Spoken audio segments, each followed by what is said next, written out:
Chad, thank you very much. Well, there's a new concern as schools look to return to a somewhat normal year this fall. Your child's education may have been affected due to how they had to adapt during the pandemic. I spoke with a local educator about how she's combating learning loss. 90, 45. When we came in, you have kiddos who hadn't been in school since the end of March. Burnett Creek Elementary third grade teacher Tammy Medley says the start of the last school year came with a lot of challenges due to the pandemic. This year, my focus, and I think all educators' focus, was on the emotional and the social aspect of kids first. Because if we don't get those kids emotionally, academics never going to come. Medley says a gap in time at school and a lot of virtual learning had her rethinking her teaching style. I might start at a third grade standard, but I'm going to have to really look at the gaps within my classroom.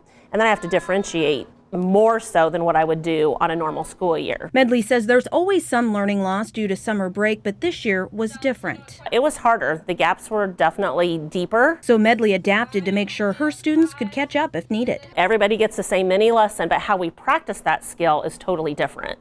So they're going to need more hands-on. Lafayette School Corporation Superintendent Les Huddle says they're dealing with a similar situation. Every time we shut down schools for the summer for 2.5 months, we have learning loss. It didn't seem to be a big thing until we did it for a little longer period. But the corporation is planning to make sure students get the help they need when school starts this fall. So we'll take more of an approach of recovery and discovery, and again, those options will be open for any student. Medley says although there seemed to be more of a gap in learning than usual last fall, she says she thinks it will be deeper in the upcoming year. But she says that won't stop her from helping her students get the top-notch education they deserve. Our curriculum and our state standards are not going to change. That's going to be the same no matter what. How we go about differentiating is just going to be deeper.